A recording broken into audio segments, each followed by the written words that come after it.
Nitwa Ntamenya Evariste, naje nserukira intara ya Kayanza mu banyamyuga. Ndi mu ishyirahamwe ryitwa Eden Business Center, la pépinière des entrepreneurs du Burundi. Turakora imipira, turakora amasabuni, turakora ingwa zo kwandika n'indi myuga myinshi, kandi byose tuvyigisha ugwaruka kugira ngo tujane na cifuzo ca leta mvyeyi yifuza kurwanya ubushomeri mu gwaruka.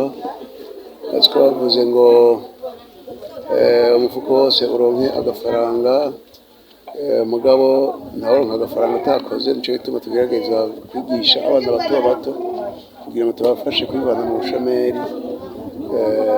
Rero bajya abana nk'ubu baba bahejeje za exeta ntibaronke amanota akwiye, ntibabe certifié, tuca tugerageza tukabarekipera tukabigisha, cyangwa byaba bahejeje za fondamentale bashaka kubandanya, tuca tubarekipera tukabigisha umwuga, tukongera tukabaha n'akazi.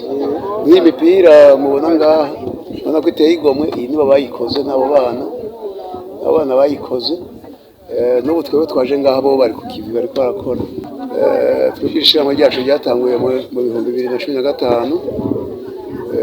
Uno munsi turashimira ibikorwa bimaze gukora, ubwo turamaze kwambika abantu batari bake kuri iyi mipira. Mwayibonye harimo imipira y'amabara isanzwe, hariho n'imipira yerekana akaranga k'igihugu, igihugu cyacu Burundi, yerekana amabara y'igihugu cyacu Burundi.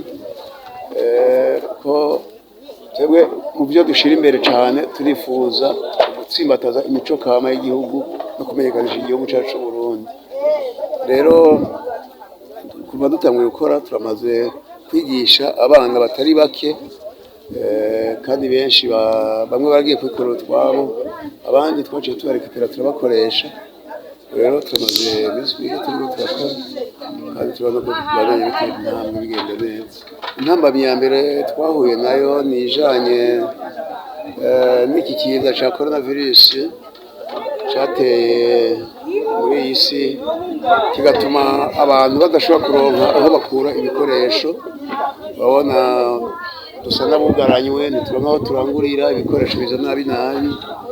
Hanyuma urumva ingaruka yavyo nuko nk'ibi bica bizimba, ubundi byatereza kuzimbuka kuba byakorewe hano iwacu, no kubera ibikoresho bimwe tubikura hanze, cyane nk'amamashini dukoresha, izi nyuzi turangura, duca dusanga biragoye kuronka.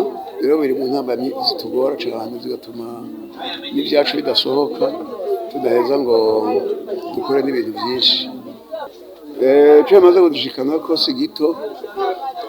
Bwa mbere ho turabona yuko nk'abantu bambaye imipira yacu turabona ko babegwa cyane, kandi natwe biradufasha kuronka rasiyo, biradufasha no gushikira abo bana. Nta muntu asubira kwitwa ntaho nikora amaze kutwegera ngo dukorane. Bararonka icyo bafungura, nako baronka amavuta yo kwisiga no kugura dukoresha twabo twankenerwa twa minsi yose. Rero tugasanga turamaze gushikana ku ntambwe itari ntoya. Mbere dukorera dushigikira, turifuza kwigisha ugwaruka rwinshi, abashomeri ni benshi, badushigikira bakadufasha nko kuronka nk'ibikoresho kugira ngo dushobore kwigisha benshi, kuko twebwe twari ngombe turonka ibikoresho bike, mugabo biracari bikeyi. Turifuza ko turonse nk'uburyo leta yadushikiye, tugaca twagura akazi, twagura umurimo. Hanyuma abaguzi cyane nk'ibigo by'amashuri, twosaba yuko boza bakatwegera kugira natwe tubafashe kwambika abana, kuko iyo abana bambaye uniforme bwa mbere basa neza, haba discipline, ugasanga basa neza, kandi n'amashuri bakayahurumbira. Ubwo abatwegereye natwe turabashigikira, tukabafasha kugira ngo ibikoresho bigende neza.